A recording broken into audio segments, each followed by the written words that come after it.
আজকের এই ভিডিওটি ব্রাহ্মণবাড়িয়া জেলার নবীনগর উপজেলার ভোলাচং গ্রাম ও বাজার সম্পর্কে। এই ভিডিওতে আমি আপনাদেরকে দেখাবো ভোলাচং গ্রামের বাজার ও শিক্ষা প্রতিষ্ঠান সহ আরো ঐতিহাসিক বাড়িগুলোকেও। এছাড়াও এই ভিডিওতে ভোলাচং গ্রামের বিদ্যুৎ কেন্দ্র সহ আরো অনেক কিছুই তুলে ধরার চেষ্টা করেছি। সকলকে ভিডিওটি সম্পূর্ণ দেখার আকুল আবেদন রইল। এটা হচ্ছে ভোলাচং বাজারের প্রধান গেট।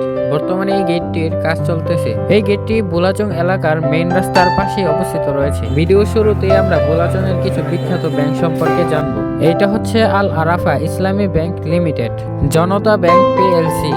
এই ব্যাংকটির পাশে রয়েছে আহলে সুন্নাত ওয়াল জামাতের পাঠাগার। এই পাঠাগারটি স্থাপিত হয় 2021 এখন আপনাদেরকে দেখাবো ভোলাচং গ্রামের বিখ্যাত বাজার। এটা হচ্ছে এই বাজারটিতে প্রবেশ করার একটি রাস্তা। এখান থেকে একটু হাঁটলে আপনারা চলে আসবেন ভোলাচং বাজারের মোড়ে। এইগুলো হলো পাইকারি দোকান। এখান থেকে নবীনগর থানার অনেক দোকানদাররাই মালামাল ক্রয় করে থাকেন।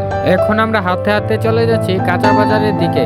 এটা হচ্ছে ভোলাচং বাজারের দুধ বিক্রি করার স্থান। এখানে ভোলাচং গ্রাম সহ আরো বিভিন্ন গ্রাম থেকে মানুষ দুধ বিক্রি করার জন্য আসে। এখন আমি আপনাদেরকে দেখাবো ভোলাচং কাঁচা বাজার। এই বাজারটিতে ভোলাচং সহ নবীনগর থানার আরো অন্যান্য গ্রাম থেকে অনেক মানুষই বাজার করার জন্য এসে থাকেন, যেই কারণে এই বাজারটিতে বেশিরভাগ সময়ই অনেক ভিড় দেখা যায়।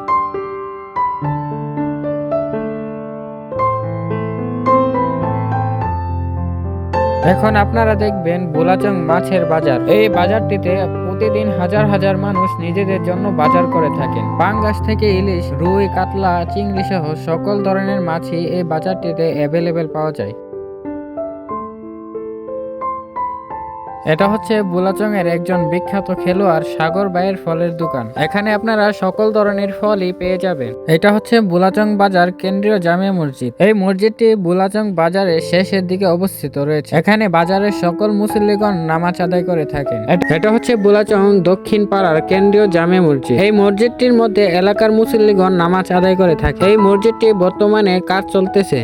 নবীনগর জোনাল অফিস, ব্রাহ্মণবাড়িয়া পল্লী বিদ্যুৎ সমিতি এর গেট, প্রশাসনিক ভবন, অর্থাৎ এখানে পল্লী বিদ্যুৎ সম্পর্কীয় সকল জিনিস নিয়ে কাজ করা হয়। এটা হচ্ছে আবাসিক এলাকা, সর্বসাধারণের প্রবেশ নিষেধ। ভোলাচং গ্রামের বৃহত্তম একটি মাঠ। এই মাঠটি বাজারের পাশে অবস্থিত রয়েছে। এখন আমি আপনাদেরকে দেখাবো ভোলাচং গ্রামের কিছু শিক্ষা প্রতিষ্ঠান। এটা হচ্ছে ভোলাচং উচ্চ বিদ্যালয় এর প্রধান গেট, স্থাপিত 1984 খ্রিস্টাব্দে। এই বিদ্যালয়ের প্রত্যেকটি ভবনকে আমরা একে একে করে দেখানোর চেষ্টা করি।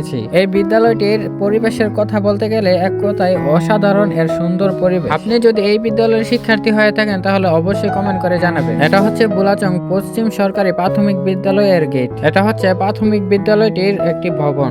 এছাড়াও অন্য আরেকটি ভবনেরও এই বিদ্যালয়টিতে কাজ চলমান। এখন আপনারা দেখবেন ভোলাচং এর কিছু বিখ্যাত মন্দির। এটা হচ্ছে ভোলাচং বাজারে একটি বিখ্যাত মন্দির। এই মন্দিরটির ভিতরের পরিবেশ খুবই শান্ত এবং সুন্দর। এটা হচ্ছে ভোলাচং এর শ্রী শ্রী সিদ্ধেশ্বরী দেবালয় মন্দির। এই মন্দিরটি মেইন রাস্তার পাশে অবস্থিত রয়েছে। এটা হচ্ছে ভোলাচং এলাকার আরো একটি বড় মন্দির। এই মন্দিরটিরও পরিবেশ খুবই শান্ত এবং সুন্দর। এখন আমরা চলে এসেছি বুড়িগঙ্গা নদীর তীরে। এই নদীটির পানি বর্তমানে শুকানো অবস্থায় রয়েছে। ভিডিওটি যদি আপনাদের কাছে ভালো লেগে থাকে তাহলে অবশ্যই শেয়ার করে দিবেন। ভিডিওতে যদি কোনো ভুল হয়ে থাকে তাহলে অবশ্যই ক্ষমার দৃষ্টিতে দেখবেন। ভোলাচং এর বিখ্যাত ড্রাগন ক্ষেত সম্পর্কে একটি ভিডিও আপলোড হয়েছে। যারা এখনো ভিডিওটি দেখেন নাই, কমেন্ট বক্সে লিংক দেওয়া থাকবে, অবশ্যই দেখে আসবেন।